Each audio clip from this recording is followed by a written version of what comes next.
నమస్తే, welcome to our NMMS orientation programme. ఈరోజు టీసెట్ విద్యార్థులందరి ఉపయోగార్థం ఎన్ఎంఎంఎస్ని ఎలా ప్రిపేర్ కావాలి, ఆల్రెడీ ప్రిపేర్ అయ్యారు కాబట్టి పరీక్షలో మీరు క్వాలిఫై అవ్వాలి అంటే కావలసిన మెలకువలేంటి, ఈ విషయాలన్నింటినీ మీతో చర్చించడానికి టెక్స్ట్ బుక్ రైటర్స్ అలాగే ఈ ఎన్ఎంఎంఎస్కి సంబంధించినటువంటి విషయంలో పరిజ్ఞానవంతులు సబ్జెక్ట్ ఎక్స్పర్ట్స్ అయినటువంటి ముగ్గురు ఎక్స్పర్ట్స్ వచ్చారు. వాళ్ళని సాదరపూర్వకంగా ఆహ్వానిస్తున్నాం. మొదటగా రత్తంగిపని గారు, నమస్తే sir, welcome to our program. నమస్తే Suresh. Social service subject expert. అలాగే మాణిక్యరెడ్డి సార్, గుడ్ మార్నింగ్ అండి. నమస్తే సార్. నమస్తే సార్. సో ఈ ప్రోగ్రామ్కి ఆయన బయలాజికల్ సైన్స్ సబ్జెక్ట్ ఎక్స్పర్ట్గా వచ్చారు. అలాగే శ్రీనివాసాచారి గారు, నమస్తే సార్. నమస్కారం అండి. ఆయన ఫిజికల్ సైన్స్ సబ్జెక్ట్ ఎక్స్పర్ట్గా వచ్చారు.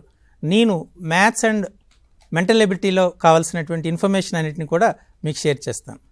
అయితే ముందుగా మనం ఈ ఎగ్జామ్ గురించి ఆల్రెడీ మన టీసాట్ నియర్లీ 100 ఎపిసోడ్స్ అనేవి టెలికాస్ట్ చేసింది. 50 ఎపిసోడ్స్ మ్యాట్కి, 50 ఎపిసోడ్స్ శాట్కి టెలికాస్ట్ చేయడం జరిగింది. సో వీటన్నిటిని మీరు జాగ్రత్తగా ప్రాక్టీస్ చేస్తే ఖచ్చితంగా మీరు ఎగ్జామ్లో క్వాలిఫై అయ్యే అవకాశం ఎక్కువగా ఉంటుంది. ఎందుకంటే మ్యాట్ అనేటువంటిది చూసుకుంటే ఈ మెంటల్ ఎబిలిటీ టెస్ట్ అనేటువంటిది మీ అకాడమిక్ సిలబస్లో లేదు, కానీ వాటి యొక్క మూలాలు అనేటువంటివి ఈ మీ టెక్స్ట్ బుక్స్లో ఉన్నాయి. ఉపాధ్యాయులు అకాడమిక్ సిలబస్ని మాత్రమే మీకు బోధిస్తారు కాబట్టి ఈ టీసాట్లో ప్రసరించినటువంటి ఈ ప్రోగ్రామ్స్ మీరు జాగ్రత్తగా చూస్తే మెంటల్ ఎబిలిటీ టెస్ట్ సుమారు 90 మార్కులకు ఎగ్జామ్ ఉంటుంది. ఈ ఎగ్జామ్ పూర్తిగా మల్టిపుల్ చాయిస్ క్వశ్చన్సే. 90 మార్కులకి మ్యాట్, 90 మార్కులకి శాట్ ఉంటుంది. కాబట్టి ఈ శాట్లో మనకు maths, physical science, biological science, social studies. Social స్టడీస్లో మరలా 4 విభాగాలు ఉంటాయి. అదే political science, history, civics and economics. So ఈ ఎగ్జామినేషన్ గురించి మీకు పూర్తి అవగాహన ఉండాలి. ఎందుచేతనంటే ఇప్పుడు ఆల్రెడీ సుమారు 2 నెలల నుంచి వీటిని తీవ్రంగా పరిశ్రమిస్తున్నారు. చాలామంది ఉపాధ్యాయులు దీన్ని ఒక ఛాలెంజ్గా తీసుకొని పోటీ పడుతున్నారు కూడా. కాబట్టి ఉపాధ్యాయుల యొక్క సలహాలు అలాగే టీసాట్ అందించినటువంటి ఈ అంశాలను కూడా మీరు పరిగణలో తీసుకుని జాగ్రత్తగా ప్రిపేర్ అయితే ఖచ్చితంగా ఎగ్జామినేషన్లో ఫాలో అవుతారు. అయితే ముందుగా మనం మ్యాట్ గురించి తీసుకున్నాం అనుకోండి. ఈ మెంటల్ ఎబిలిటీ టెస్ట్లో వర్బల్, నాన్ వర్బల్ అనే 2 అంశాలు ఉంటాయి. వర్బల్లో ఇన్ని క్వశ్చన్స్, నాన్ వెర్బల్లో ఇన్ని క్వశ్చన్స్ ఇవ్వాలని లేదు, కానీ ఎస్ఎస్సి బోర్డ్ మీకు రీసెంట్గా వాటి యొక్క బ్లూ ప్రింట్ని కూడా అందజేయడం జరిగింది. మ్యాట్లో ఏ క్వశ్చన్స్ వస్తాయి అనేటువంటిది మనకు నెంబర్ సిరీస్లో వస్తాయి, లెటర్ సిరీస్లో వస్తాయి, ఎనాలజీ వెర్బల్లో ఎనాలజీ, నాన్ వెర్బల్ ఎనాలజీలో వస్తాయి, క్లాసిఫికేషన్లో వస్తాయి, find out the missing number, odd numbers, అలాగే న్యూమరల్స్ మీద ఉంటాయి, సింపుల్ మ్యాథమెటికల్ క్యాలిక్యులేషన్స్ మీద క్వశ్చన్స్ వస్తాయి. సో ఇలా మనకు డైస్ మీద, బ్లడ్ రిలేషన్స్ మీద, వెన్ డయాగ్రామ్ మీద సుమారు 52 అంశాల మీద మనకు ప్రశ్నలు వచ్చే అవకాశం ఉంది. ఏ క్వశ్చన్లు వస్తాయి, ఎలా వస్తాయి అనేటువంటిది ఆల్రెడీ మన ఎస్సీఆర్టీ వెబ్సైట్లో పాత అంటే ఓల్డ్ మోడల్ పేపర్ని మీకు ఆల్రెడీ మోడల్ పేపర్లే కాకుండా పాత అంటే ప్రీవియస్ ఎగ్జామినేషన్లో ఉపయోగించినటువంటి ఎగ్జామినేషన్ పేపర్స్ కూడా పెట్టడం జరిగింది కీ సహాయంతో. అలాగే మనకు బ్లూ ప్రింట్ కూడా ఇవ్వడం జరిగింది, బ్లూ ప్రింట్ ఆఫ్ మ్యాట్ ఇవ్వడం జరిగింది. అయితే ఇందులో ఒక చిన్న సవరణ ఏంటంటే ఆ మ్యాట్ అనేటువంటిది కేవలము ఆ ఆర్డర్లోనే క్వశ్చన్స్ వస్తాయని దయచేసి ఎవరు అనుకోవద్దు. ఎందుకంటే క్వశ్చన్ 1 నుంచి క్వశ్చన్ 5 మీకు నెంబర్ సిరీస్ అని వచ్చింది అంటే ఖచ్చితంగా రేపు రాబోయే ఎగ్జామ్లో క్వశ్చన్ 1 నుంచి క్వశ్చన్ 5 నెంబర్ సిరీస్ క్వశ్చనే వస్తుందని ఆలోచించద్దు. ఎందుచేతనంటే పేపర్ సెట్టర్ అది తయారు చేసేటప్పుడు ఆయన యొక్క బ్లూ ప్రింట్ ఆధారంగానే దాన్ని ముందు వెనక చేసే అవకాశం ఉంటుంది. కాబట్టి 1 to 5 మాకు ఖచ్చితంగా నెంబర్ సిరీస్లోనే క్వశ్చన్ వస్తుంది, రాలేదు, ఇది అవుట్ ఆఫ్ సిలబస్ అని దయచేసి అనుకోవద్దు. అలాగే మీకు చెప్పినటువంటి 52 అంశాల్లో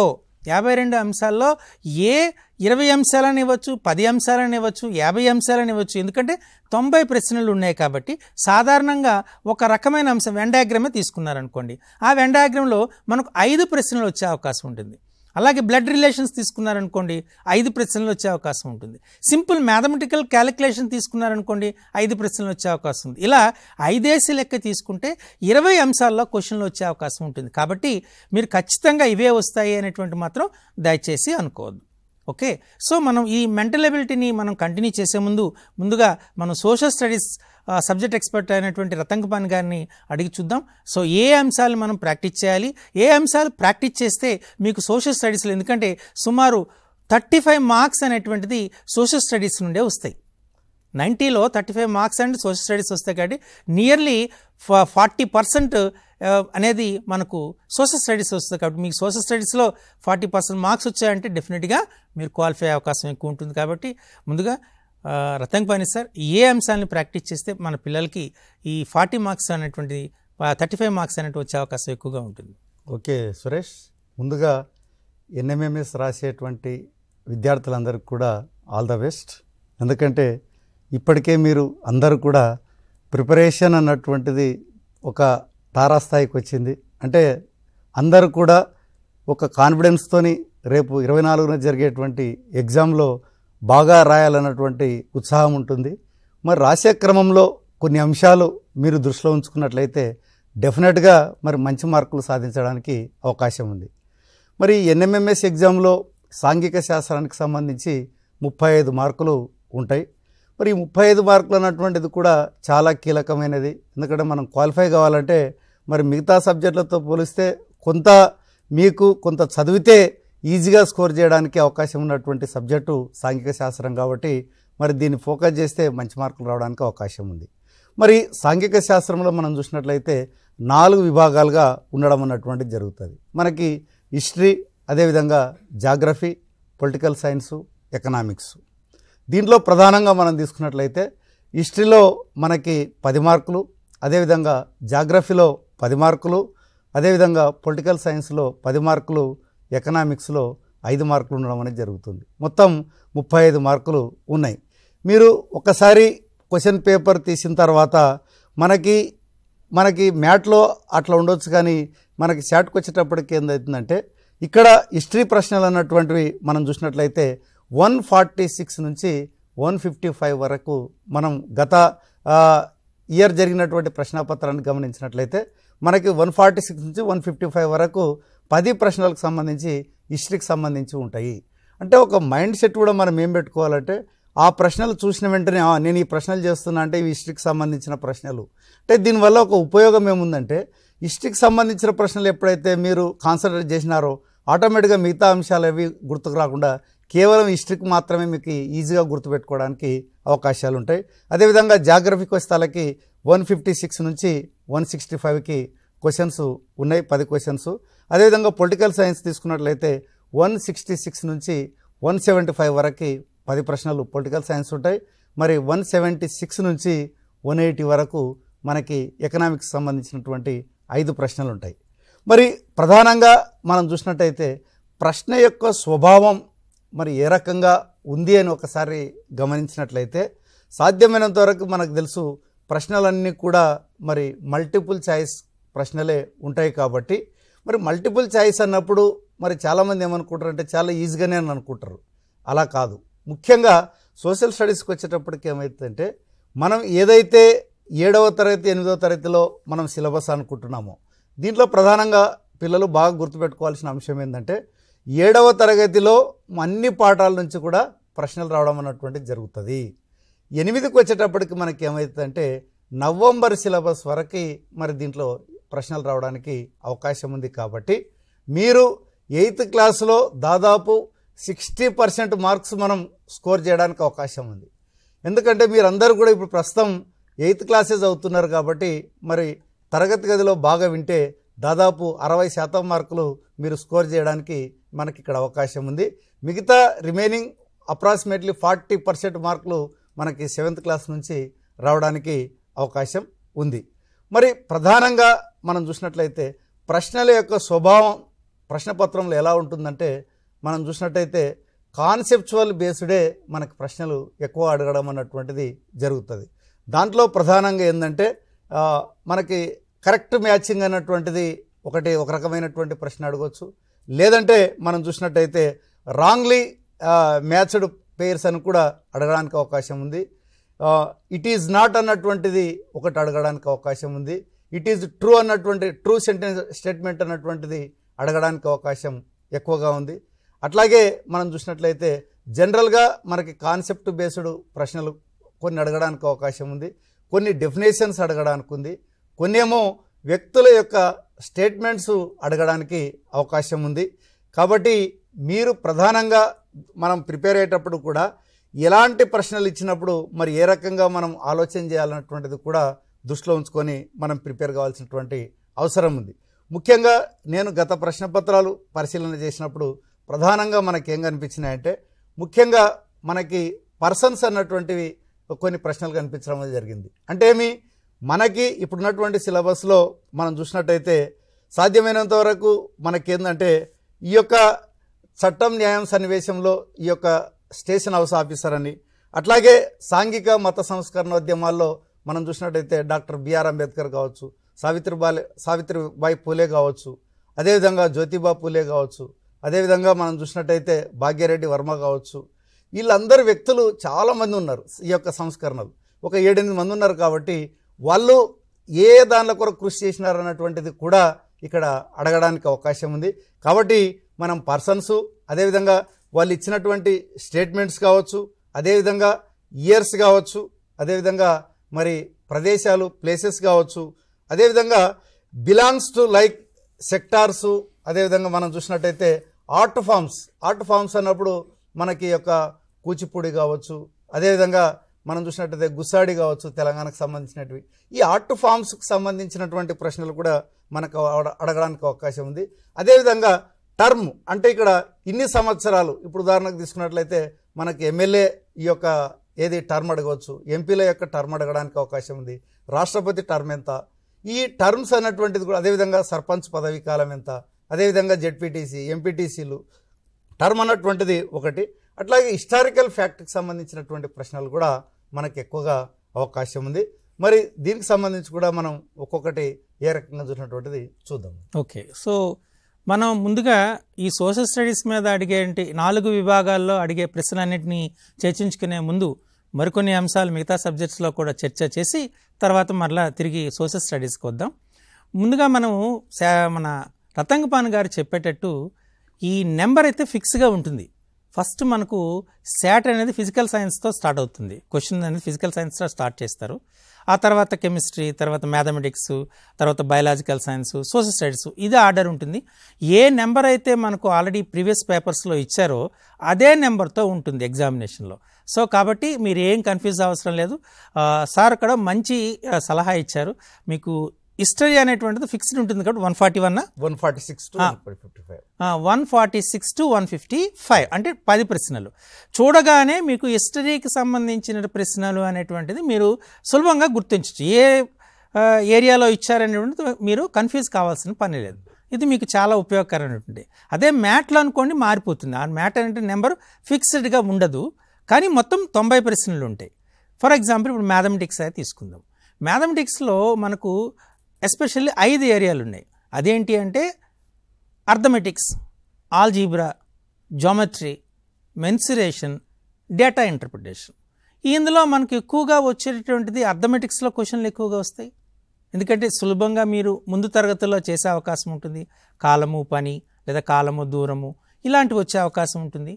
అదేవిధంగా మీకు రేషియోస్, నిష్పత్తులు, చక్రవడ్డీ, బారు వడ్డీ, ఇవన్నీ కూడా మీకు అర్థమెటిక్స్లోనే వస్తాయి. వీటిని మీరు బాగా ప్రాక్టీస్ చేయండి. 6th 7th క్లాసుల్లో ఎక్కువగా ఉన్నాయి కాబట్టి వాటిని ప్రాక్టీస్ చేయండి. కొన్ని సందర్భాల్లో ప్రతి ప్రశ్న మీరు అనుకోవచ్చు, ఎస్పెషల్లీ మ్యాథమెటిక్స్ పేపర్లో కొద్దిగా logical thinking, presence of mind, reasoning, ఈ మూడిటికి కొద్దిగా ఇంపార్టెన్స్ ఇవ్వడం జరుగుతూ ఉంటుంది. కాబట్టి మీరు పేపరు ఆన్సర్ చేసేటప్పుడు మేము మ్యాథమెటిక్స్ బాగా చేయగలుగుతాము అని స్టార్ట్ చేసి ఫస్ట్ మ్యాథమెటిక్స్కి ప్రయత్నం చేయొద్దు. బట్ మీకు మ్యాథ్స్లో చేయగలిగిన ఇది మనం కంటిన్యూ చేసే ముందు ఇప్పుడు ఒక ఫోన్ కాల్ వచ్చింది, దాన్ని రెస్పాండ్ అవుదాం. ఆ తర్వాత మనం చర్చను కొనసాగిద్దాం. హలో, నా పేరు రాజు సార్. చెప్పండి రాజు గారు. సార్ మాకు ఇప్పుడు ఈ బ్లూ ప్రింట్ ఇచ్చారు కదా. అవునండి, స్టార్ట్ లో. అవును, అది ఆ బ్లూ ప్రింట్ ప్రకారమే వస్తుందా? అదే ఫస్ట్లో మీకు అదే ఫస్ట్లో మీకు క్లియర్గా చెప్పాను.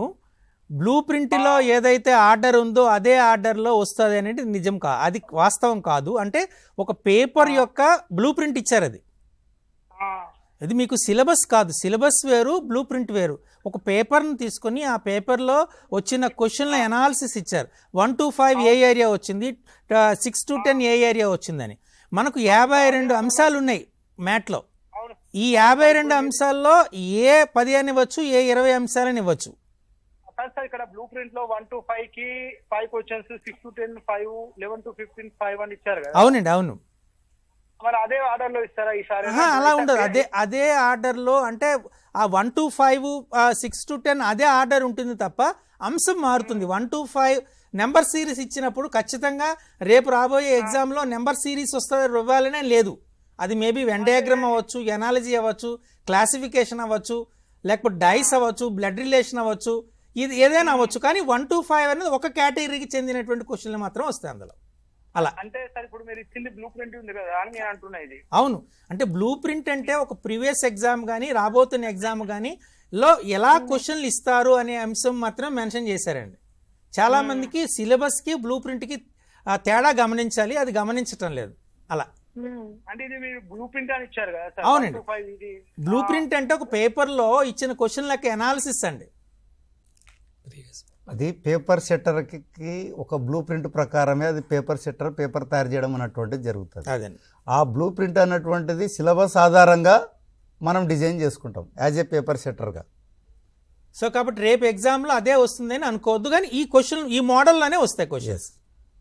ఓకే, సో మనం కంటిన్యూ చేసే ముందు సో ఇప్పుడు మ్యాథమెటిక్స్ చూస్తున్నారు. మ్యాథ్స్లో మనకు మెయిన్గా జామెట్రీ ఏరియాలో ఎక్కువగా క్వశ్చన్లు వస్తాయి. ఫర్ ఎగ్జాంపుల్ మీకు క్వశ్చన్ ఎలా ఉంటుందంటే, మామూలుగా అయితే మీకు ఎలా ఇస్తారు, ఒక త్రిభుజంలో కోణాలు 60 degrees 70 degrees అయితే మూడో కోణం ఎంత అని క్వశ్చన్ అడుగుతారు.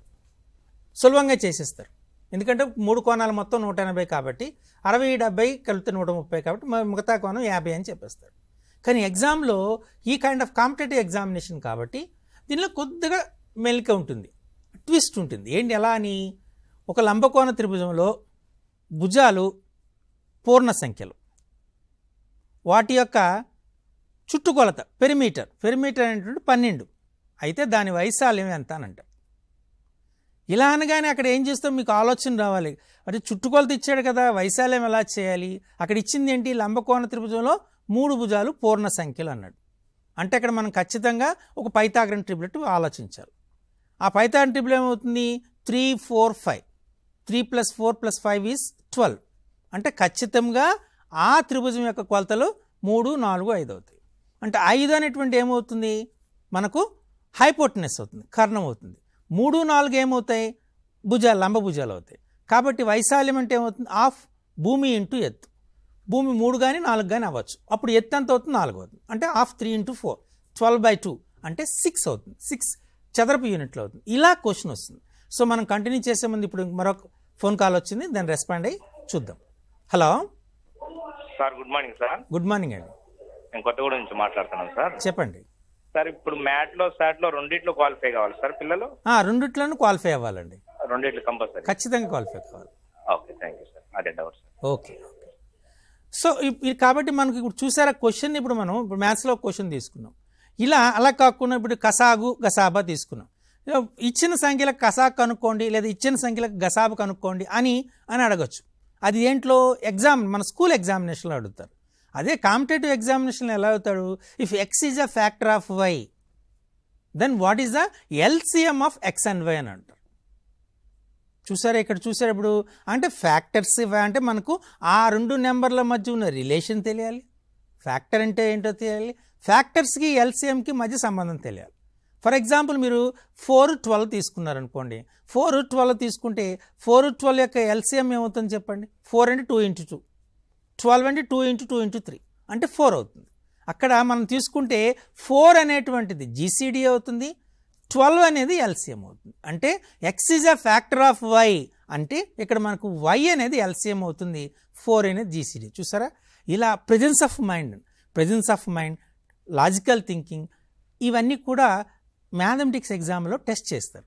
ఇవి 20 ప్రశ్నలు ఉంటాయి. ఈ 20 ప్రశ్నల్ని మీరు ఆన్సర్ చేస్తే మీకు మంచి మార్కులు వచ్చే అవకాశం ఉంటుంది. ఇది మనం కంటిన్యూ చేసే ముందు మనం ఇప్పుడు బయాలజికల్ సైన్స్ ఎక్స్పర్ట్తో మాట్లాడుతూ ఒక ఫోన్ కాల్ వచ్చింది, దాన్ని రెస్పాండ్ అయ్యి ఇప్పుడు నెక్స్ట్ మన మాణిక్యరెడ్డితో మాట్లాడదాం. Okay, hello hello sir. చెప్పండి. అదే సార్, నమస్తే సార్, నేను విజయ్ కుమార్ మాట్లాడుతున్నాను. ఈ 4 days ఉంది కదా సార్ ఎగ్జామ్, అవును సార్. డైలీ ఉదయం 1 గంట మధ్యాహ్నం 1 గంట వీలైతే అవకాశం ఉంటే ఏమన్నా కోచింగ్ ఇప్పిస్తారో అని రిక్వెస్ట్ కోసం చేశాను సార్ నేను. షూర్ సార్, నేను అది మన అధికారులు అంటే టీశాట్ అధికారులతో మాట్లాడతాం. ఖచ్చితంగా ఆ రోజు వరకు కూడా మీకు ఎగ్జామినేషన్ అయిన రోజు వరకు కూడా టెలికాస్టింగ్ షెడ్యూల్ ఉంది. ప్రోగ్రామ్స్ అన్ని ఖచ్చితంగా వేస్తారు. మన టీశాట్ అధికారులతో వాళ్ళతో మాట్లాడతాం. ఖచ్చితంగా ఆ రోజు కూడా టెలికాస్ట్ చేయడానికి మార్నింగ్కి ఈవినింగ్కి అడిగే అవకాశం ఉంటే వాళ్ళు ఖచ్చితంగా టెలికాస్ట్ చేస్తారు sir. Okay, so Manikya Reddy sir, ఇప్పుడు ఈ బయలాజికల్ సైన్స్ అనేది పిల్లలు 100% మార్క్స్, ఎందుకంటే మీ సబ్జెక్టు చాలా ఇంట్రెస్టింగ్గా ఉంటుంది. అట్ ద సేమ్ టైం పిల్లలు ఈజీగా స్కోర్ చేసే అవకాశం కూడా ఉంటుంది. కాబట్టి ఇందులో మ్యాక్సిమం మార్క్స్ తెచ్చుకోవడానికి స్టూడెంట్స్ ఏ రకంగా ప్రిపేర్ అయితే బాగుంటుందో మా ప్రేక్షకులు తెలియజేయండి. Okay sir, sure sir. So NMMS రాసే విద్యార్థులందరికీ నా శుభాభినందనలు. ఆల్రెడీ మీ ప్రిపరేషన్ అయిపోయింది. రతంగపాణి సార్ అన్నట్టు ఆల్రెడీ పీక్ స్టేజ్లో ఉండి ఉంటుంది. ఇప్పుడు ఓన్లీ మీరు రివిజన్ స్టేజ్లో ఉన్నారు. సో దాన్ని మనం రివైజ్ చేసే ముందు ఓన్లీ ఎగ్జామినేషన్ పాయింట్ ఆఫ్ వ్యూలో ఫోకస్ చేసి చదివితే బయాలజీలో ఖచ్చితంగా 12కి 12 మార్కులు వచ్చే అవకాశం ఉంది. మీకు 114 నుంచి 125 ప్రశ్న వరకు మన శాట్లో స్కోలాస్టిక్ ఎబిలిటీ టెస్ట్లో 114 నుంచి 125 వరకు బయాలజీకి సంబంధించిన ప్రశ్నలు ఉంటాయి. సో దానిలో మీరు ఒక 6 నుంచి 7 టాపిక్స్ని బాగా ఫోకస్ చేసి చదివితే ఖచ్చితంగా 12కి 12 మార్కులు వచ్చే అవకాశం ఉంటుంది. ఇందులో ముఖ్యంగా మనం 6-7 చాప్టర్స్ ఏమన్నాయో ఒకసారి చూద్దాము. సెల్ స్ట్రక్చర్ అండ్ ఫంక్షన్స్, కణము నిర్మాణము విధులు. సో ఇది చాలా సులభం. ఇక్కడ కణం యొక్క నిర్మాణము, కణాల రకాలు, కణంలో ఉండే భాగాలు, అవి చేసే పనులు, వాటిని దృష్టిలో పెట్టుకొని చదవాల్సి ఉంటుంది. తర్వాత ఇక్కడ మీరు ఈ కణము నిర్మాణము విధులు చదివేటప్పుడు శాస్త్రవేత్తలు కూడా ఒకరిద్దరు మీ టెక్స్ట్ బుక్లో ఆల్రెడీ ఇచ్చారు, వాటిని గుర్తుపెట్టుకోవాల్సిన అవసరం ఉంటుంది. నెక్స్ట్ చాప్టర్కి వచ్చేవరకు కణజాలాలు అనేది 9th లెసన్లో ఉన్నప్పటికీ మనకి 6thలో లిగమెంట్, టెండాన్ వంటి పదాలు ఉపయోగించారు. సో వాటి మీద ప్రీవియస్ పేపర్లు చూసినట్టయితే 1 లేదా 2 ప్రశ్నలు వచ్చే అవకాశం ఉంది. కాబట్టి వాటిని కూడా మీరు ఫోకస్ చేసి చదవాల్సి ఉంటుంది. నెక్స్ట్ లెసన్కి వచ్చేవరకు reaching the adolescence, the age of adolescence, కౌమార దశ. కౌమార దశలో ఇక్కడ ముఖ్యంగా మీరు ఫోకస్ చేయాల్సింది ఎగ్జామినేషన్ కోసము వినాల గ్రంథులు, endocrine glands and their secretions, వాటిని మనం హార్మోన్లు అని అంటాము. ఏ గ్రంథి నుంచి ఏ హార్మోన్ వస్తుందో ఒకసారి గుర్తుపెట్టుకోవాల్సిన అవసరం ఉంటుంది. తర్వాత అమ్మాయిల్లో ఏ రకమైన హార్మోన్లు ఉంటాయి, అబ్బాయిల్లో ఏ రకమైన హార్మోన్లు ఉంటాయి, ఇద్దరిలో ఏ రకమైన హార్మోన్లు ఉంటాయి, వాటి ప్రభావం ఏంటి చదివితే ఖచ్చితంగా 1 లేదా 2 ప్రశ్నలు వచ్చే అవకాశం ఉంది ఈ టాపిక్ నుంచి. సో వాటిని చదివితే మీరు స్కోర్ చేయగలరు. నెక్స్ట్ చాప్టర్కి వచ్చినట్టయితే ప్రత్యుత్పత్తిలో ఇక్కడ ఫెర్టిలైజేషన్, ఫలదీకరణ మీద ప్రశ్నలు అడిగారు. తర్వాత క్రోమోజోమ్ల స్థితి మీద ప్రశ్నలు అడిగారు. హ్యాప్లాయిడ్ అని, డిప్లాయిడ్ అని, ఏకస్థితికము, ద్వైస్థితికము. అంటే మీకు కణాలు ఇస్తారు, ఆ కణాలు ఏ స్థితిలో ఉన్నాయో చెప్పాల్సి ఉంటుంది, గుర్తుపట్టాల్సిన అవసరం ఉంది. తర్వాత ఈ పాలినేషన్కి ఫెర్టిలైజేషన్కి తేడా ఏంటి, అట్లాంటి ప్రశ్నలు వచ్చే అవకాశం ఉంది. External fertilisation, internal fertilisation, external ఫెర్టిలైజేషన్కి ఎగ్జాంపుల్స్ ఏంటి, ఇంటర్నల్ ఫెర్టిలైజేషన్కి ఎగ్జాంపుల్స్ ఏంటి, ఓవిపారస్ ఏంటి, వివిపారస్ ఏంటి, ఇట్లాంటి ప్రశ్నలు వచ్చే అవకాశం ఉంది. Next agricultural practices and management అనే టాపిక్లో మనకు ప్రీవియస్ పేపర్లో rabi crops and kharif crops గురించి అడిగాడు, వాటికి ఎగ్జాంపుల్స్ అడిగాడు. రబీ క్రాప్లో ఏ పంటలు పండిస్తారు, ఖరీఫ్ క్రాప్లో ఏ పంటలు పండిస్తారు అనేది అడిగాడు. సో వాటిని మీరు గుర్తుపెట్టుకుంటే సరిపోతుంది. నెక్స్ట్ వచ్చేవరకు పొల్యూషన్కి సంబంధించిన ప్రశ్నలు కూడా ఉన్నాయి. ఈ పొల్యూషన్లో మామూలుగా వాయు కాలుష్యము, జల కాలుష్యం మీద ప్రశ్నలు వచ్చే అవకాశం ఉంది. అందులో యాసిడ్ రెయిన్స్ మీద ప్రశ్నలు వచ్చే అవకాశం ఉంది. తర్వాత ఈ భోపాల్ గ్యాస్ దుర్ఘటనలో వెలువడిన వాయువు ఏంటి, ఆమ్ల వర్షాల వల్ల తాజ్మహల్కి ఎలాంటి హాని జరిగింది, ఆ కాలుష్యకాలలో ఉండే కాలుష్యాలు ఏంటి అనేది ప్రశ్నలు 1-2 ప్రశ్నలు వచ్చే అవకాశం ఉంది. ఇంకా మిగతా టాపిక్స్ తర్వాత చూద్దాం సార్. ఓకే సో మీరు ఇప్పుడు బయాలజికల్ సైన్స్ ఏ ఏరియాలో కాన్సన్ట్రేట్ చేయాలో మీకు మన మాణిక్యరెడ్డి గారు చెప్పారు కదా. ఎందుకంటే మీకు ఫస్ట్ ఇప్పుడు ఆల్రెడీ ఎగ్జామినేషన్కి మనం ఒక 4 రోజుల్లో ఉంది, దగ్గరలో ఉన్నాం. 23rd ఎగ్జామ్ రాయబోతున్నారు కాబట్టి మనకి వీటిని ఇంతకుముందు మన ఒక శ్రోత అడిగారు. ఖచ్చితంగా నేను టీశాట్ యాజమాన్యంతో అడిగి చూస్తాము. ఖచ్చితంగా వాళ్ళు ఉదయము సాయంత్రము ఈ ట్రాన్స్మిట్ చేయడానికి ప్రయత్నం చేస్తారు. సో ఈ లెసన్స్ని మీరు జాగ్రత్తగా ప్రాక్టీస్ చేస్తే ఏదైతే అది మీకు రేపు ఎగ్జామినేషన్లో అంటే ఎందుకంటే మనకు ఇందులో ఈ ఎగ్జామినేషన్లో ఒక కీ ఫ్యాక్టర్ ఏంటంటే అటు శాట్ క్వాలిఫై అవ్వాలి, ఇటు మ్యాట్ కూడా క్వాలిఫై అవ్వాలి. రెండింటినీ క్వాలిఫై అయితేనే తప్ప మీరు స్కాలర్షిప్కి ఎలిజిబిలిటీ ఉండదు. అందుచేత రెండింటినీ సమాన విధంగా మీరు ప్రాక్టీస్ చేయాలి. చేస్తేనే మీకు మంచి మార్కులు వచ్చే అవకాశం ఉంటుంది. మ్యాట్లో సులభంగా మీరు క్వాలిఫై అయ్యే అవకాశం చాలా ఎక్కువగా ఉంటుంది. ఎందుకంటే నెంబర్ సిరీస్ క్వశ్చన్స్ అనేవి ఈజీగా చేయగలుగుతారు. లెటర్ సిరీస్ లెటర్ సిరీస్లో చాలా టెక్నిక్స్ అనేటువంటి మీకు మన టీశాట్ వీడియోస్లో మీకు చెప్పాము. అది చూడండి జాగ్రత్తగా. అలాగే డిఫరెంట్ పిక్టోరియల్ డయాగ్రామ్స్ అన్నమాట, ఎనాలిజీలో కానీ క్లాసిఫికేషన్ కానీ ఇటువంటివన్నీ అంటే నాన్ వెర్బల్ ఈ రెండిట్లో ఏ ఏరియాస్లో మీరు కాన్సన్ట్రేట్ చేస్తే మంచి మార్కులు వస్తాయి అనేటువంటిది కూడా చెప్పడం జరిగింది. కాబట్టి వాటి మీద జాగ్రత్తగా ప్రాక్టీస్ చేయండి. ఇందులో one of the best method ఏంటంటే ఎలిమినేషన్ మెథడ్.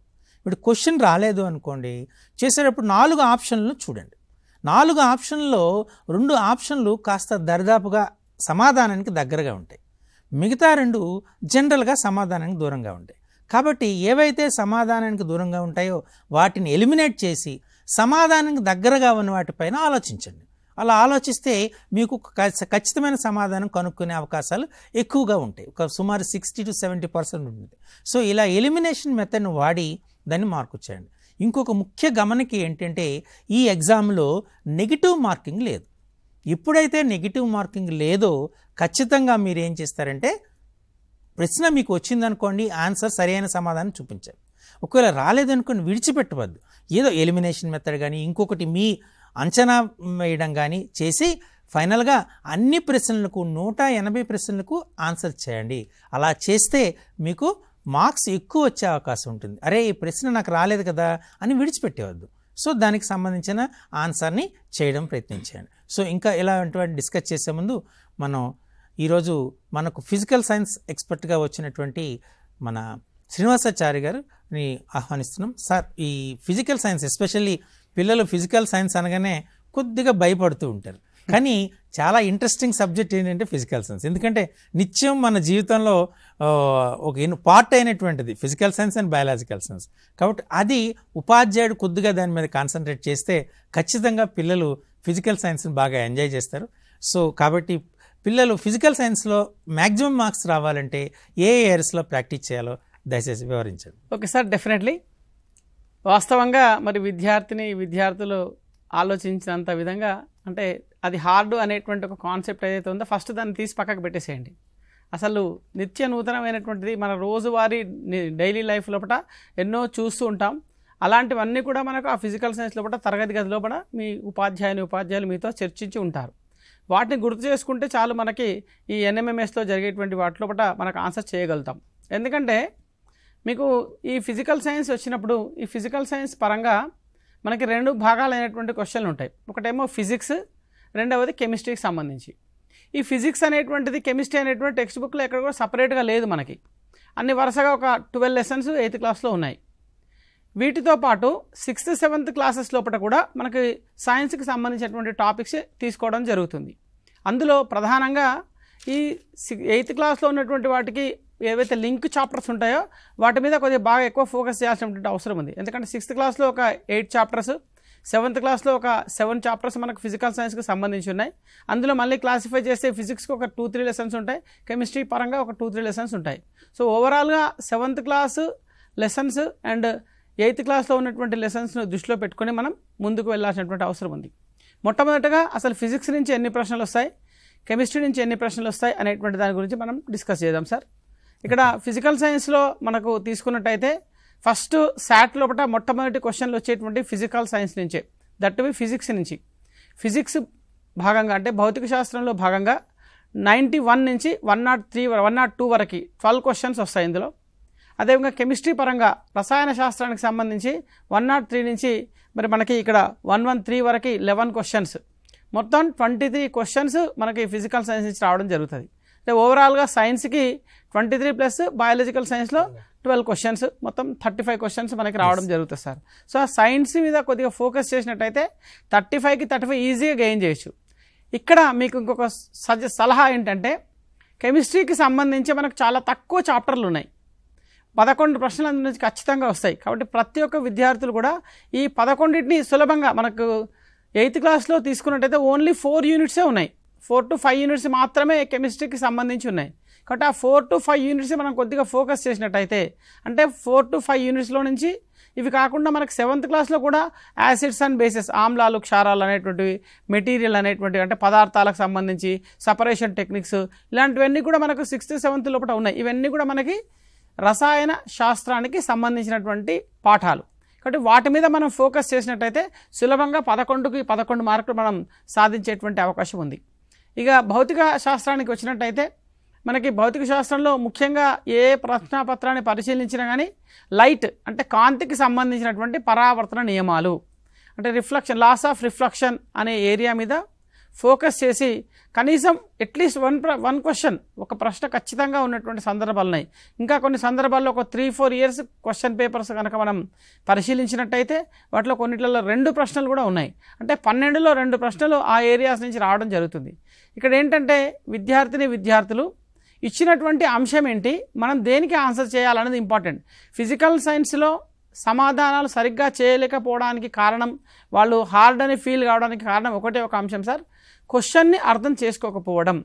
సో కాబట్టి కాంపిటీషన్ ఎగ్జామ్ లోపల క్వశ్చన్ని అర్థం చేసుకోవడం అనేటువంటిది చాలా ముఖ్యమైనటువంటిది. ఎగ్జాంపుల్ చూద్దాం. ఒక క్వశ్చన్ మనకి, ఒక కాంతి పరావర్తనం, కాంతి కిరణము దర్పణముతోటి, ఫర్ ఎగ్జాంపుల్ ఇది ఒక దర్పణం తీసుకున్నాం అనుకోండి, ఈ దర్పణంతో కాంతి కిరణము ఒక 45 డిగ్రీల కోణాన్ని చేస్తుంది. అంటే ఏమి ఇచ్చినట్టు ఇక్కడ అందరూ ఏమనుకో ఇన్సిడెంట్ యాంగిల్ ఇచ్చిరు అనుకుంటారు, అది ఇన్సిడెంట్ యాంగిల్ కాదు, దర్పణంతో కాంతి కిరణం చేసే కోణాన్ని ఇవ్వడం జరిగింది. సో దర్పణంతో కాంతి కిరణం చేసే కోణం ఇచ్చినప్పుడు ఆ ఏ ప్రాంతంలో అయితే కాంతి పడుతుందో ఆ ప్రాంతానికి మనం ఒక లంబాన్ని గీస్తే ఆ లంబానికి పతన కిరణానికి ఉండేటువంటి కోణం మనకు తెలియాలి. ఇప్పుడు ఇది 40 డిగ్రీలతో యాంగిల్ అయిందనుకోండి, పతన కిరణం ఏమవుతుంది, 90లో నుంచి 40 తీసేస్తే 50 డిగ్రీలు అవుతుంది సార్. సో ఆ 50 డిగ్రీలు అనేది పతన కోణం. విద్యార్థులందరూ ఏమనుకుంటారంటే ఇచ్చినటువంటిదే పతన కిరణము, కాబట్టి మనకు పరావర్తన కిరణం అడిగితే అందరూ అది 40 పెట్టేస్తారు. సో దానివల్ల మిస్టేక్ చేసేటువంటి అవకాశాలు ఉంటాయి. సో కాబట్టి ఇచ్చినటువంటి ప్రశ్న ఏంటి, పతన కిరణం ఇచ్చారా, ఆ పతన కిరణము తలముతో చేసేటువంటి కోణం ఇచ్చారా, పతన కిరణము లంబముతో చేసే కోణం ఇచ్చారా అనేటువంటిది ఇంపార్టెంట్. సో కాబట్టి ఆ పతన కిరణము లంబంతో చేసే కోణం అయితే పతన కోణం అవుతుంది, పరావర్తన కోణం దానికి సమానంగా ఉంటుంది.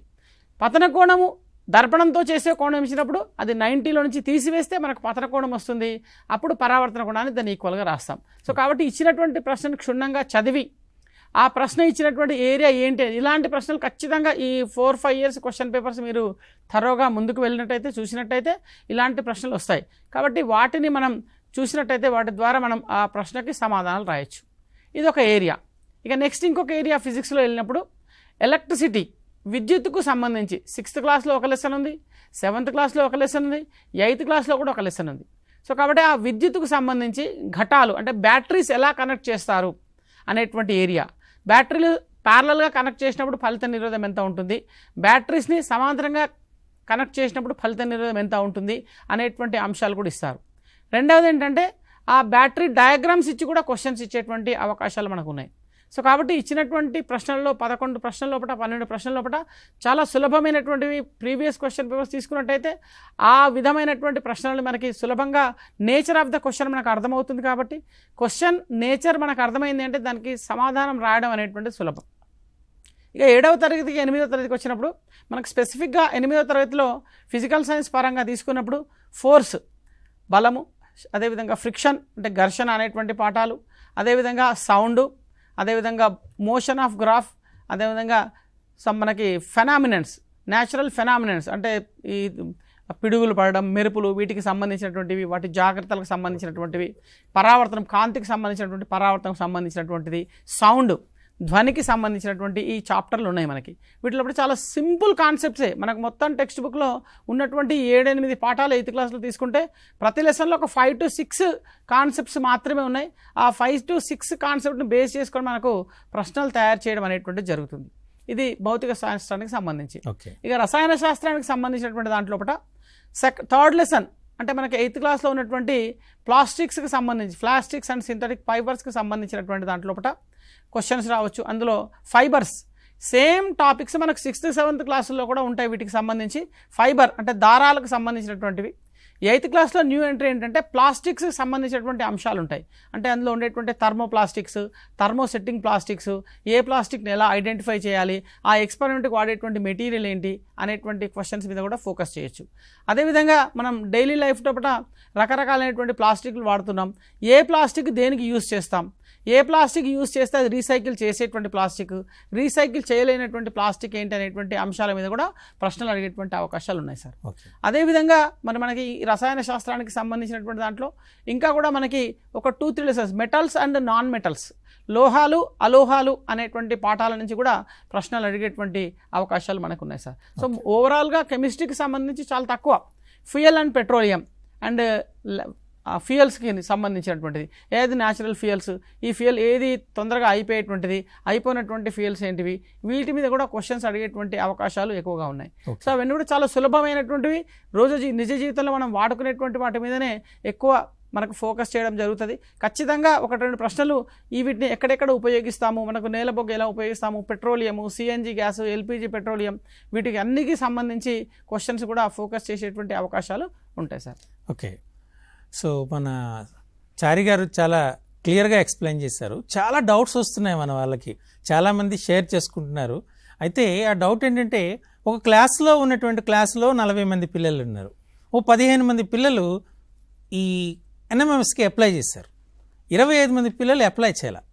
సో జనరల్గా ఏం చేస్తున్నారంటే అక్కడ ఉన్నటువంటి ఐఎఫ్ఈ ప్యానల్ బోర్డ్స్ యూజ్ చేసి ఈ టీశాట్ ప్రోగ్రామ్స్ యూట్యూబ్లో కానీ నేరుగా టీశాట్ యాప్లో కానీ ఓపెన్ చేసి లెసన్స్ని వాళ్ళు ఎక్స్ప్లెయిన్ చేస్తున్నారు. మిగతా పిల్లలు ఖాళీగా కూర్చొని ఇది మేము ఎన్ఎంఎంఎస్కి అప్లై చేయలేదు కదా కాబట్టి మాకు అవసరమే ఉంది, దాన్ని వినవలసిన అవసరం ఉందనే ప్రశ్న జనరల్గా తలెత్తుతూ ఉంది. వాస్తవానికి శాట్ అంటే మీ సిలబస్ నుంచి చెప్పిన క్వశ్చన్స్ అంతే కదా, 6th 7thలో నేర్చుకున్నాం అంటే మీకు ఒక రివిజన్ అవుతుంది ఫస్ట్ థింగ్. అండ్ సెకండ్, ఇప్పుడు మ్యాట్ తీసుకున్నారనుకుంటే అది క్వాంటిటేటివ్ యాప్టిట్యూడ్, రేపు రాబోయే ఎగ్జామినేషన్లో ఈ నాలెడ్జ్ చాలా ఉపయోగపడుతుంది. అటు ఆర్ఆర్బీ కానీ, ఇటు బిఎస్ఆర్బీ కానీ, అటు యూపీఎస్సీ కానీ, ఇటు టీజీబీఎస్సీ కానీ, ఇలా ఏ ఎగ్జామ్ రాసినా క్వాంటిటేటివ్ యాప్టిట్యూడ్ ఉంటుంది. అంటే ఖచ్చితంగా మ్యాట్ అనేది మీకు చాలా ఉపయోగపడుతుంది. కాబట్టి పిల్లలందరూ ఇది కేవలం ఎన్ఎంఎంఎస్కి ఎవరైతే అప్లై చేశారో వాళ్ళే నేర్చుకోవాలనేటువంటి అపోహను తీసేయండి. ఎందుచేతనంటే మనకు చాలా ఎగ్జామ్స్, మీరు భవిష్యత్తులో చాలా ఎగ్జామ్స్ రాయబోతున్నారు. ఎలా అంటే 9th క్లాస్కి వచ్చేటప్పటికి పిఎంఎస్ఎస్వి అని ఒక ఎగ్జామ్ ఉంది. అందులో మీరు క్వాలిఫై అయితే సంవత్సరానికి 75,000 చొప్పున 2 సంవత్సరాలు 150,000 రూపాయల స్కాలర్షిప్ వస్తుంది. అదే ఇంటర్మీడియట్లోకి వెళ్ళారనుకోండి 2 సంవత్సరాలు అది స్కాలర్షిప్ ఉంది, ఒక్కొక్క సంవత్సరం 125,000 కలిపి 2,50,000 స్కాలర్షిప్ ఉంది. అలాగే మనకి ఇస్రో వాళ్ళు 9th క్లాస్ పిల్లలకి ఈ మంత్ నవంబర్లోనే ఎవ్రీ ఇయర్ ఒక ప్రోగ్రాం కండక్ట్ చేస్తున్నారు, యువికా అని, దాని పేరు యువికా అని ప్రోగ్రాం. 9th క్లాస్ చిల్డ్రన్ అదే ఒక క్విజ్ ఉంటుంది, ఆ క్విజ్లో ఈ మ్యాట్ ఉంటుంది, శాట్, ఇవన్నీ క్వశ్చన్స్ ఉంటాయి, ఒక 30 క్వశ్చన్స్ ఉంటాయి.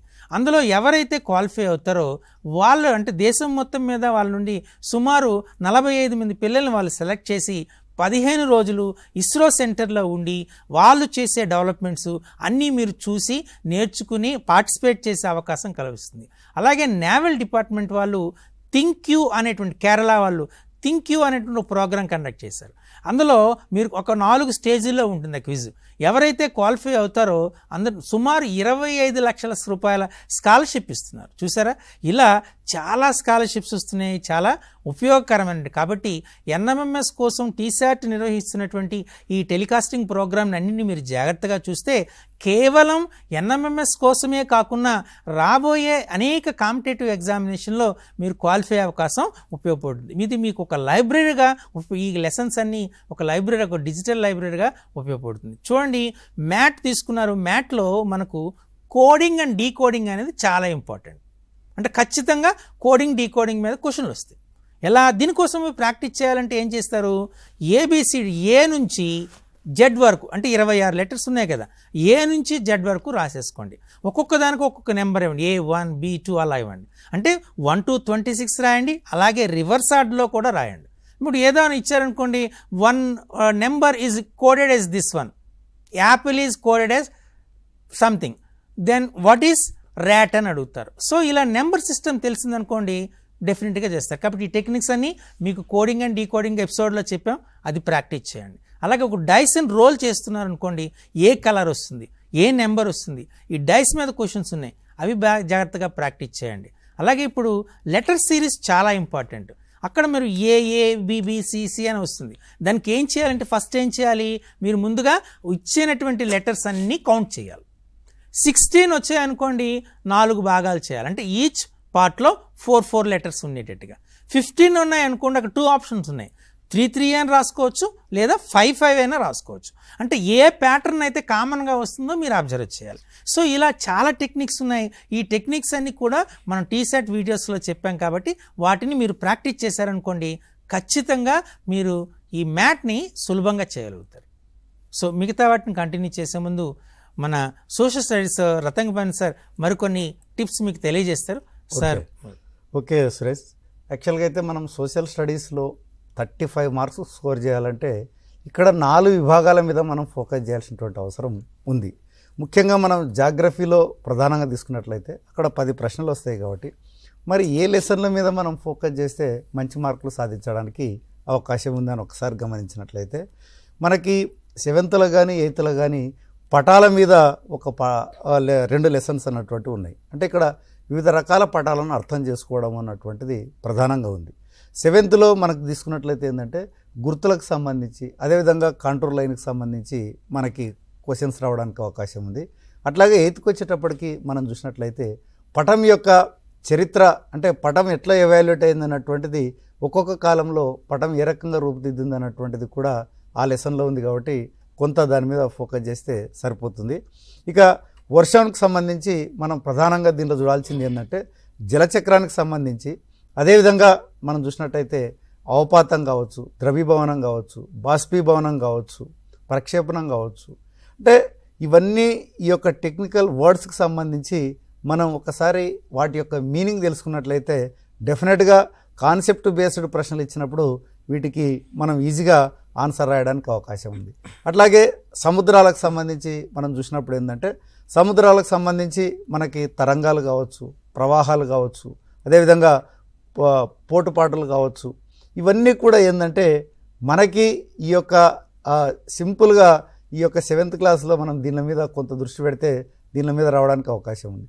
అట్లాగే మహాసముద్రం యొక్క నైసర్గిక స్వరూపం ఎట్లా ఉంది, అంటే మహాసముద్రం యొక్క భూతలం కావచ్చు, వాలు కావచ్చు, అదేవిధంగా అగాధాలు కావచ్చు, వీటికి సంబంధించి మనకి కొంత అడగడానికి ఎక్కువ అవకాశం ఉంది. ముఖ్యంగా మనం చూసినట్టయితే ప్రధానంగా ఎస్పెషల్లీ మనకి ఖండాలకు సంబంధించి యూరోప్ ఉంది, అదేవిధంగా ఆఫ్రికా ఉంది, అదేవిధంగా 8th క్లాస్లో మనకి అంటార్కిటికా కూడా ఉంది. మనం గత పేపర్లు గమనించినట్లయితే ఎక్కువ మటుకు మనకి ఈ యొక్క ఖండాల నుంచి బాగా ప్రశ్నలు వచ్చినట్టు మనకు తెలిసింది. కాబట్టి మీరు ప్రధానంగా యూరోప్ ఖండానికి సంబంధించి అక్కడ ప్రవహించేటువంటి నదులు ఏమున్నాయి, యూరోప్ ఖండాలకి దిక్కులు ఏమున్నాయి, అదేవిధంగా అక్కడ ఎలాంటి పంటలు పండిస్తున్నారు అన్నటువంటి దాని మీద కొంత క్లైమేట్ కండిషన్స్ ఎట్లా ఉన్నాయన్నటువంటిది మనం దృష్టి పెట్టాలి. ప్రధానంగా ఆఫ్రికాలో కూడా మనం చూసినట్టయితే అక్కడ కూడా సరిహద్దులు, అదేవిధంగా నదులు, ఆఫ్రికా ఖండానికి సంబంధించి కొన్ని ప్రత్యేకమైనటువంటి అంశాలు, అది ఎందుకంటే ఇప్పుడు ఎడారి ప్రాంతం కూడా ఉంది కాబట్టి ఇలాంటి అంశాలు మనకి ఈ యొక్క ఖండాల నుంచి రావడానికి అవకాశం ఉంది. ఇక మనం చూసినట్టయితే ఇక ఎకనామిక్స్కి సంబంధించి మీరు ప్రధానంగా దృష్టి పెట్టాల్సినటువంటి అంశాలు, ముఖ్యంగా పోయినసారి కూడా మనకి చేనేత వస్త్రాలకు సంబంధించి మన ఇక్కత్ శారీస్ పోచంపల్లికి సంబంధించి కూడా ప్రశ్న అడగడం జరిగింది. అదేవిధంగా ఈ యొక్క శారీ నేయడంలో ఉన్నటువంటి ప్రాసెస్, ఆ ప్రాసెస్ కూడా మనం గుర్తుపెట్టుకోవాల్సినటువంటి అవసరం ఉంది. ప్రధానంగా మనం ఈ యొక్క పారిశ్రామిక విప్లవానికి సంబంధించి కూడా మరి కార్మికుల యొక్క జీవన పరిస్థితులు ఏందన్నటువంటిది కూడా మరి చర్చించినాం. అట్లాగే పారిశ్రామిక విప్లవం మొదలు కావడానికి ముందు మరి యంత్రాల యొక్క ఇప్పుడు జేమ్స్ వాట్ ఆవిరి యంత్రాంగం అనుకోవడం, ఇట్లా మనకేందంటే ఈ యొక్క ప్రాసెస్ ఎట్లా డెవలప్ అవ్వకుండా వచ్చిందన్నటువంటిది కూడా ప్రధానంగా గమనించడం. ముఖ్యంగా ద్రవ్యము బ్యాంకింగ్ తీసుకున్నట్లయితే మనకి బ్యాంకుల యొక్క రకాలు కావచ్చు, అదేవిధంగా సేవింగ్స్ యొక్క రకాలు కావచ్చు, అదేవిధంగా ఈ మధ్య కాలంలో మనం చూస్తున్నాం యూపీఐ చెల్లింపులు అన్నటువంటివి అనేక రకాలుగా జరుగుతూ ఉన్నాయి. మనకి అదే పాఠంలోనే ఒక పెద్ద లిస్టు కూడా మనకు 7-8 లిస్ట్ ఇవ్వడం జరిగింది. కాబట్టి ఎంత ఏ యూపీఐ ఎంత లిమిట్ ఉందన్నటువంటిది కూడా మనము ఆర్టీజీఎస్ కావచ్చు ఇవన్నీ కూడా క్లియర్గా దాంట్లో చెప్పడం అన్నటువంటిది జరిగింది. అట్లాగే మనకేందంటే టెక్నాలజీ ప్రభావం అన్నటువంటిది మానవుని మీద ఏ రకంగా ఉంది, అదేవిధంగా అది అగ్రికల్చర్ ఇంపాక్ట్ ఎట్లా ఉంది, అదేవిధంగా ఇండస్ట్రియల్ ఇంపాక్ట్ ఎట్లా ఉంది, సర్వీస్ సెక్టార్ మీద దాని యొక్క ఇంపాక్ట్ ఎట్లా ఉందన్నటువంటిది కూడా ప్రధానంగా దృష్టిలో పెట్టాల్సినటువంటి అవసరం ఉంది. అదేవిధంగా మనకి రవాణా వ్యవస్థ మీద కూడా ఒక చాప్టర్ ఉంది కాబట్టి మన తెలంగాణ రవాణా వ్యవస్థ కాబట్టి కొంత ఆ పాఠం మీద దృష్టి పెట్ట కూడా మనకి ఎకనామిక్స్లో ఈజీగా 5 మార్కులు సంపాదించడానికి అవకాశం ఉంది. ఇక చరిత్ర విషయానికి వచ్చినట్లయితే ఇది కొంత వ్యాస్ట్గా ఉన్నటువంటి అంశమే అయినప్పటికీ కూడా ప్రధానంగా మనం గమనించాల్సింది ఏంటంటే జాతీయోద్యమ చరిత్ర మీద మనం ప్రధానంగా దృష్టి పెట్టాల్సినటువంటి అవసరం ఉంది. అంటే ముఖ్యంగా తొలి దశ అదేవిధంగా మలి దశ. తొలి దశ అన్నప్పుడు ఏంటంటే మనకి మితవాదులు అతివాదులకు సంబంధించి, అదేవిధంగా మలి దశ అన్నప్పుడు గాంధీజీ చేపట్టినటువంటి అనేకమైనటువంటి ఉద్యమాలు మనకి ఏ ఉద్యమం ఏ సంవత్సరంలో వచ్చిందన్నటువంటిది కూడా కొంత మనకి ఈ యొక్క మ్యాచింగ్లో ఈ రావడానికి అవకాశం ఉంది. కాబట్టి అదొక చిన్న లిస్ట్ రాసి పెట్టుకుంటే మీకు చాలా ఉపయోగకరంగా ఉంది. అదేవిధంగా ఈ యొక్క పాఠంలో ప్రధానంగా మనం గమనించినట్లయితే మరి తెలంగాణని పరిపాలించినటువంటి కాకతీయుల మీద కొంత బాగా ఫోకస్ చేయండి. అదేవిధంగా అషఫ్ జాహీలు కావచ్చు, అదేవిధంగా విజయనగర రాజులు. ఉదాహరణకు తీసుకున్నట్లయితే విజయనగర రాజుల్లో మనకి అతి ముఖ్యమైనటువంటి చక్రవర్తి ఈ యొక్క శ్రీకృష్ణదేవరాయలు. ఈ శ్రీకృష్ణదేవరాయలు ఏ గ్రంథం రచించినాడంటే అముక్తమాల్యద అన్నటువంటిది అది అందరికీ తెలిసినటువంటి అంశమే. కానీ అముక్తమాల్యద రాయడానికి ఆయనకి ఎవరి ఇన్స్పిరేషను, ఎవరి జీవిత కథ ఆధారంగా దాన్ని రాయడం జరిగిందంటే ఆండాల్ అన్నటువంటి ఒక తమిళ భక్త కవి యొక్క ఇన్స్పిరేషన్తో ఆయన రాయడం అన్నటువంటిది జరిగింది. కాబట్టి ఇలాంటి కొన్ని అంశాలు మనం దృష్టిలో ఉంచుకోవాల్సినటువంటి అవసరం ఉంది. అదేవిధంగా గోల్కొండ కులి కుతుబ్షాల మల్కిబరాముడు అన్నటువంటి ఎవరిని పిలుస్తారు అంటే, అదేవిధంగా సాలార్జంగ్ ప్రవేశపెట్టినటువంటి సంస్కరణలు ఏవి, కొంత వీటి మీద మనం దృష్టి పెట్టినట్టయితే కొంత బాగా రాయడానికి అవకాశం ఉంది. అట్లాగే మనకి ఈ యొక్క సిపాయిల తిరుగుబాటుకు సంబంధించి కూడా 1857 సిపాయిల తిరుగుబాటుకు సంబంధించి కూడా కొంత దృష్టి పెట్టాల్సినటువంటి అవసరం ఉంది. ఇక మొఘల్ సామ్రాజ్యంలో ఏ రాజు ఎప్పుడు పరిపాలన చేసినాడు అన్నటువంటిది కొంత ఏది టైం లైన్ చార్ట్లో క్రొనాలజికల్ ఆర్డర్ గుర్తుపెట్టుకుంటే కూడా మనకు కొంత రాయడానికి అవకాశం ఉంది. ఇక మనకి పొలిటికల్ సైన్స్లో ప్రధానంగా మీరు ఇండియన్ కాన్స్టిట్యూషన్ మీద బాగా దృష్టి పెట్టాల్సినటువంటి అవసరం ఉంది. ఎక్కువ మటుకు ప్రశ్నలు దాంట్లోనే వస్తాయి. ముఖ్యంగా 21వ అధికరణ అన్నటువంటిది జీవించేటువంటి హక్కు తెలుపుతుంది. అట్లాగే 86వ రాజ్యాంగ సవరణ ద్వారా ఉచిత నిర్బంధ విద్య హక్కు చట్టం అన్నటువంటి తేవడం జరిగింది. అదేవిధంగా మరి అట్లాగే కేంద్ర జాబితా, అదేవిధంగా రాష్ట్ర జాబితా, ఉమ్మడి జాబితా, అదేవిధంగా 41వ అధికరణం అన్నటువంటిది ప్రధానంగా పని హక్కు కల్పించడానికి ఉద్దేశించినటువంటిది. ఇవన్నీ కూడా కొంత ఎక్కువ ఫోకస్ చేసినట్టయితే మరి సాంఘిక శాస్త్రంలో మంచి స్కోర్ సాధించడానికి అవకాశం ఉంది. ఓకే, సో మనకి రతంగపాణి గారు పూర్తి వివరంగా ఈ సోషల్ స్టడీస్ని ఎలా ప్రిపేర్ అయితే మనకు మ్యాక్సిమం మార్క్స్ తెచ్చుకోవచ్చు అని చెప్పి, ఇంతకుముందు మన చారి గారు చెప్పినట్టు కూడా మనం చూస్తే మొత్తం ఎన్ఎంఎంఎస్ పేపర్ శాట్ని 3 అంశాలుగా విభజిస్తే అందులో మ్యాథ్స్కి 20 మార్క్స్ వస్తాయి, సైన్స్కి 35 మార్క్స్ వస్తాయి, సోషల్ స్టడీస్కి 35 మార్క్స్ వస్తాయి, టోటల్ 90. అంటే మాకు అందులో సైన్స్ అనేడు మళ్ళీ 3 విభాగాలు వస్తాయి, అదే బయాలజికల్ సైన్స్, ఫిజిక్స్, కెమిస్ట్రీ అని. సోషల్ స్టడీస్లో కూడా 4 విభాగాలు వస్తాయి మీకు తెలిసినట్టు, పొలిటికల్ సైన్స్, హిస్టరీ, అలాగే జాగ్రఫీ అండ్ ఎకనామిక్స్. సో ఇలా మనం వేరువేరుగా చూడకుండా 3 అంశాలుగా చూస్తే ఒక సోషల్ స్టడీస్కి 35, సైన్స్కి 35 చూసారా, అంటే సులభంగా మీకు 70 మార్క్స్ అనేటువంటి ఈ 2 సబ్జెక్టుల నుండే వస్తాయి. ఇవి మీరు బాగా ప్రాక్టీస్ చేస్తే సులభంగా మీరు క్వాలిఫై అయ్యే అవకాశం చాలా ఎక్కువ ఉంటుంది. కాబట్టి ఎవరు కూడా మీ లాస్ట్ టైం కూడా నియర్లీ ఒక 500 స్కాలర్షిప్స్ మిగిలిపోయినాయి. అంటే ఆ కన్సర్న్డ్ ఏరియాలో క్వాలిఫై కాని వాళ్ళు చాలామంది ఉన్నారు. చాలామంది అప్లై చేయలేదు కూడా. గవర్నమెంట్ ఇచ్చినటువంటి మంచి అవకాశం, బాగా చదువుకుంటూ ఉన్నటువంటి పేద విద్యార్థులకి అందిస్తున్నటువంటి ప్రత్యేక ఉపకార వేతనం ఇది కేవలం పేద విద్యార్థులకు అందిస్తున్న ఉపకార వేతనం కాదు, పేద విద్యార్థులలో బాగా చదువుకున్న విద్యార్థులకు ఇస్తున్నటువంటి ఉపకార వేతనం. కాబట్టి ఇది మీరు అందరూ తెచ్చుకుంటే ఇంకా మనం చాలా ఈ మధ్య ఒక ట్రెండ్ అనేటువంటిది బాగా డెవలప్ అయింది. దీన్ని ముఖ్యంగా టీశాట్ని ప్రత్యేకంగా అభినందించాలి. ఎందుచేతంటే చాలా స్కూల్స్ ఇప్పుడు పోటీ పడుతున్నాయి. ఎలాని మా స్కూల్లో 10 మంది క్వాలిఫై అయినారు, మా స్కూల్లో 40 మంది క్వాలిఫై అయినారు, మా స్కూల్లో 25 మంది క్వాలిఫై అయినారు, ఈ మండలంలో మా స్కూల్ బెస్ట్ అని ఒక ఆహ్లాదకరమైనటువంటి ఆరోగ్యవంతమైనటువంటి పోటీ అనేటువంటిది బాగా డెవలప్ అయింది. అది చాలా మంచి లక్షణం. సో మిగతా స్కూల్స్ కూడా వీటిపైన బాగా పోటీపడి అందరి పిల్లలు కూడా ఈ ఎగ్జామినేషన్ రాసి దీన్ని సద్వినియోగం చేసుకోవాల్సినటువంటి ఆవశ్యకత అందరికీ కూడా ఉంది. సో ఇది చాలా ఇంపార్టెంట్. దీనికి ముఖ్యమైన కారణం ఏంటంటే టీశాట్ మనకు ఒక success stories, NMMS success stories అనే ఒక ప్రోగ్రామ్ని టెలికాస్ట్ చేసింది. అంటే ఎవరైతే ఏ స్కూల్లో అయితే బాగా మంచి మార్కులు వచ్చాయి, ఎక్కువ మంది క్వాలిఫై అయ్యారో ఆ టీచర్ని, ఆ ఉపాధ్యాయుడిని అంటే ప్రధాన ఉపాధ్యాయుని ఇక్కడ పిలిచి వాళ్ళు ఏ విధంగా ప్రయత్నం చేశారు, ఆ స్కూలు అన్ని స్కాలర్షిప్స్ రావడానికి కారణం ఏంటి అంటూ వాళ్ళ యొక్క అనుభవాల్ని అందరితో పాటు షేర్ చేసుకోవడం జరిగింది. అది మరి కొద్దిమంది విద్యార్థులకి, ఉపాధ్యాయులకి, స్కూల్స్కి చాలా మోటివేషన్. సో ఇలా మన అన్ని రకాల్లో, అన్ని యాంగిల్లో, అన్ని పర్స్పెక్టివ్స్లో టీశాట్ అండ్ ప్రయత్నం చేస్తుంది. అలాగే మనకి ఎందుకంటే కట్ అండ్ రైజర్ ప్రోగ్రామ్ని స్టార్ట్ చేసి లెసన్స్ని టెలికాస్ట్ చేస్తూ ఎక్స్పర్టైజ్ పీపుల్ యొక్క అభిప్రాయాలను తెలియజేస్తూ పరీక్ష చివరి రోజు వరకు ప్రోగ్రామ్ని కంటిన్యూ చేస్తూ ఉండడం వల్ల దీన్ని మీరు సక్రమంగా వినియోగించుకుంటారని అనుకుంటున్నాం. సో ఇక్కడ ముఖ్యంగా చేసింది ముందు చెప్పాను, మీకు మొదటగా మ్యాట్ అనేటువంటి ఎగ్జామ్ అవుతుంది, తర్వాత శాట్ అవుతుంది. కాబట్టి మ్యాట్ ఎగ్జామినేషన్లో మీరు మ్యాక్సిమం స్కోర్ చేయడానికి ప్రయత్నం చేయండి. అలాగే శాట్లో ఏ విధమైనటువంటి ఇది లేదు. సో మీరు ఖచ్చితంగా ఫిజిక్స్తో స్టార్ట్ చేస్తున్నారా, మొదటి ఫిజిక్స్ ఇచ్చారు కాబట్టి ఫిజిక్స్తో స్టార్ట్ చేస్తున్నారా, చివరిలో సోషల్ స్టడీస్ ఉంది సోషల్ స్టడీస్తో స్టార్ట్ చేస్తున్నారా అనేది కాదు. 90 ప్రశ్నలని మీరు ఆన్సర్ చేశారా లేదా అనేటువంటిది ప్రధానం కదా.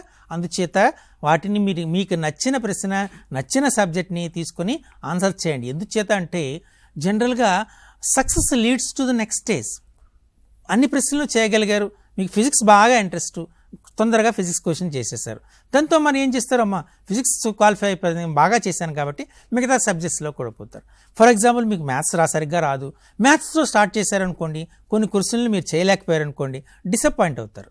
కాబట్టి అలా కాకుండా ఏ సబ్జెక్టు మీకు ఇంట్రెస్ట్ ఉంటుందో ఆ సబ్జెక్ట్ని ముందుగా చేయండి. అలాగే మ్యాథ్లో కూడా మీకు ఏ ఏరియాస్లో చేయగలుగుతారు, నెంబర్స్ జనరల్గా క్యూబ్స్ కానీ, స్క్వేర్స్ కానీ, ఎడిషన్ కానీ, సబ్ట్రాక్షన్ కానీ, డివిజన్ కానీ వీటిపైనే ఉంటుంది. కాబట్టి మీరు జాగ్రత్తగా పరిశీలన చేస్తే ఆ సీక్వెన్స్ సిరీస్ క్వశ్చన్స్ చాలా సులభంగా చేయగలుగుతారు. అలాగే వెన్ డయాగ్రామ్ జస్ట్ అబ్జర్వేషన్లో చేయగలుగుతారు. అలాగే మిస్సింగ్ నెంబర్, అలాగే క్లాసిఫికేషన్, ఎనాలజీ, ఇవన్నీ కూడా సింపుల్ ఏరియాస్. కాబట్టి ఆ ఏరియాస్లో మీరు సులభంగా క్వశ్చన్లు చేయగలుగుతారు. కాబట్టి ఫస్ట్ వాటిని ఆన్సర్ చేసేసేయండి.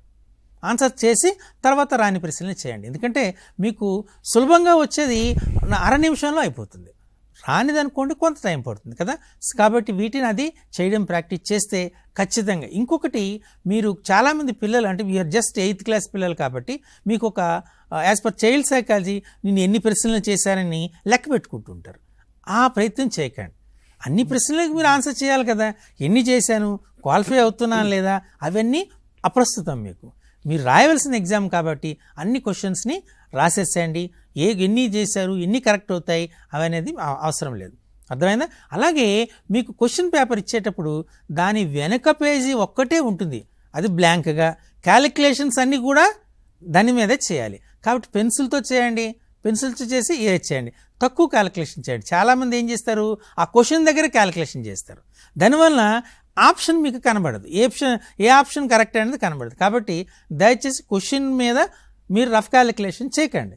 ఆ పేజ్ వెనుక ఉన్నటువంటి స్పేస్లో రఫ్ క్యాలిక్యులేషన్ చేయండి, డెఫినెట్గా ఉపయోగపడుతుంది. సో ఇంకా మరికొన్ని మనం డిస్కస్ చేసే ముందు మన మాణిక్యరెడ్డి గారు బయాలజికల్ సైన్స్కి పూర్తిగా 100% తెచ్చుకోవడానికి ఆయన సలహాలను తెలియజేస్తారు. మనం ఇంతకుముందు చెప్పుకున్నట్టు ఇంకొక 3 చాప్టర్స్ మీద మీరు ఫోకస్ చేస్తే తప్పకుండా 100% స్కోర్ ఉంటుంది. ఒకటి సూక్ష్మజీవ ప్రపంచం, అది 8th క్లాస్లోనే ఉంది. 3rd లెసన్ పార్ట్ 1 పార్ట్ 2 కింద ఉంది. ఇందులో మీరు ఎట్లా చదవాలి అంటే బ్యాక్టీరియా, వైరస్, శిలీంధ్రాలు, శైవలాలు, అక్కడ ఎగ్జాంపుల్స్తో పాటు పేర్లు ఇచ్చారు, బొమ్మలు ఇచ్చారు అంతే. ఇక్కడ మీరు సమూహాలు, ఏ సమూహానికి ఏ పేరు అనేది ఒకసారి మీరు అది గుర్తుపెట్టుకొని చదివితే చాలా సులభం.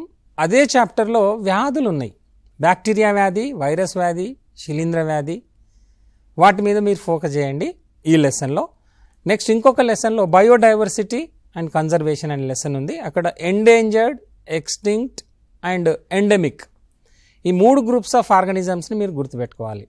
ఎండేంజర్డ్ అంటే ఏంది, అంతరించిపోతున్న, అంతరించిపోయిన, తర్వాత ఒక ఏరియాకు మాత్రమే పరిమితమైన ఎండమిక్ జాతులు అనేవి ఉన్నాయి. వాటికి ఎగ్జాంపుల్స్ గుర్తుపెట్టుకోండి ఈ బయోడైవర్సిటీలో.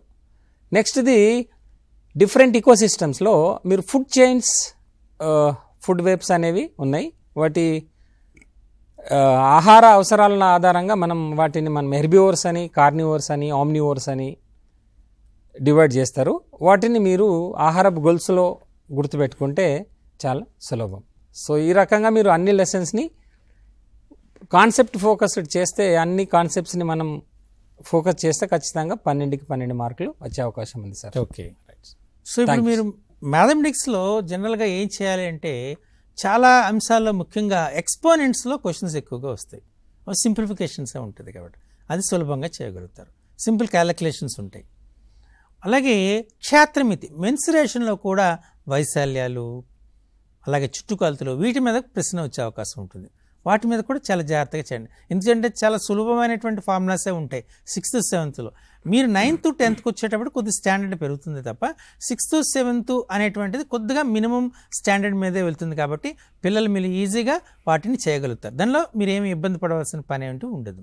అలాగే మీకు ఈ అర్థమెటిక్స్లో చూసేటప్పుడు ముఖ్యంగా రేషియోస్ అండ్ ప్రపోర్షన్స్, నిష్పత్తుల మీద కూడా చూడండి. అంటే అనులోమానుపాతము, అలాగే విలోమానుపాతము, వీటి మీద కూడా చూడండి.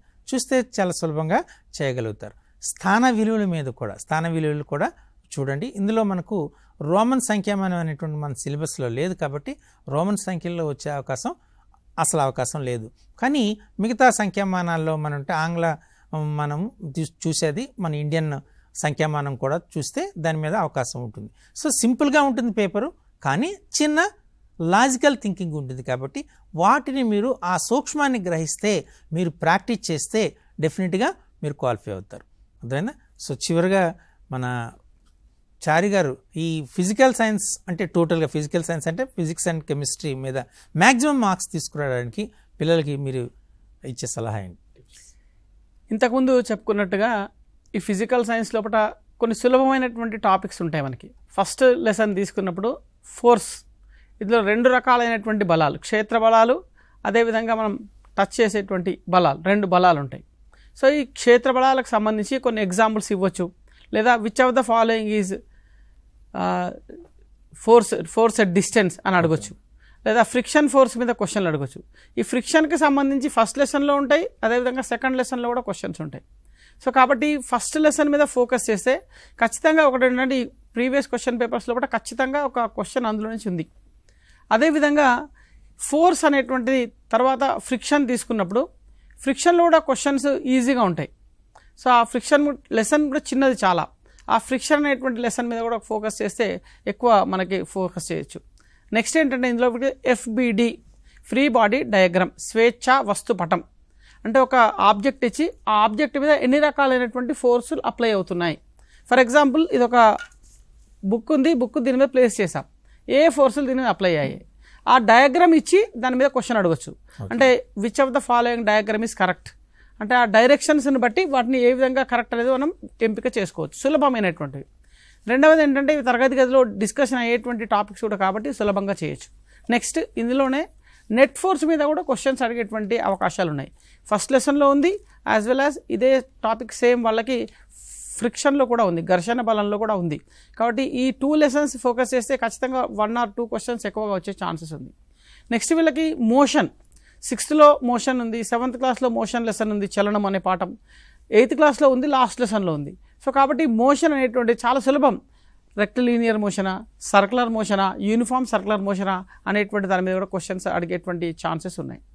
అదేవిధంగా వీళ్ళకి ఈ ఎర్త్కి సంబంధించి, విశ్వానికి సంబంధించినటువంటివి, మనకు శాటిలైట్స్కి సంబంధించినటువంటివి, మన గ్రహాలకు సంబంధించినటువంటివి, దేనికి ఎక్కువ గ్రహాలు ఉన్నాయి, దేనికి ఉపగ్రహాల సంఖ్య తక్కువగా ఉంది, అసలు ఉపగ్రహాలు లేనటువంటి అంశాలు ఏంటి అనేటువంటి వాటి మీద కూడా క్వశ్చన్స్ వచ్చేటువంటి అవకాశాలు ఉన్నాయి. కాబట్టి ఓవరాల్గా ఫిజిక్స్ అండ్ కెమిస్ట్రీకి సంబంధించి, కెమిస్ట్రీలో మాత్రం ఫ్యూయల్స్కి సంబంధించి ఏది తరిగిపోయేటువంటిది, ఏది తరిగిపోని వనరు అనేటువంటిది, which of the following is best fuel అనేటువంటివి కూడా క్వశ్చన్స్ ఉన్నాయి. అదేవిధంగా దీపానికి సంబంధించినటువంటి క్వశ్చన్స్ కూడా ఉన్నాయి. ఆ ఫ్లేమ్ ఎలా ఉంటుంది, ఏ ఏరియాలో ఎక్కువ కరెంట్ వస్తుంది, ఎక్కువ లైట్ వస్తుంది, హీట్ వస్తుంది అనేటువంటి దాని మీద. కాబట్టి ఈ ఓవరాల్గా ఈ క్వశ్చన్స్ అన్నింటినీ చదువుకొని పిల్లలందరూ కూడా ఏ క్వశ్చన్ను వదిలిపెట్టకుండా, ఇంతకుముందు సురేష్ సార్ చెప్పినట్టు ప్రతి క్వశ్చన్ అటెంప్ట్ చేసి 90కి 90 మార్కులు శాట్ లోపల విద్యార్థులందరూ కూడా తీసుకోవాలని ఆశిస్తూ, మరి అందరి విద్యార్థులు కూడా ఈ టీశాట్ ప్రోగ్రామ్ మంచి కార్యక్రమాన్ని ఏర్పాటు చేసింది.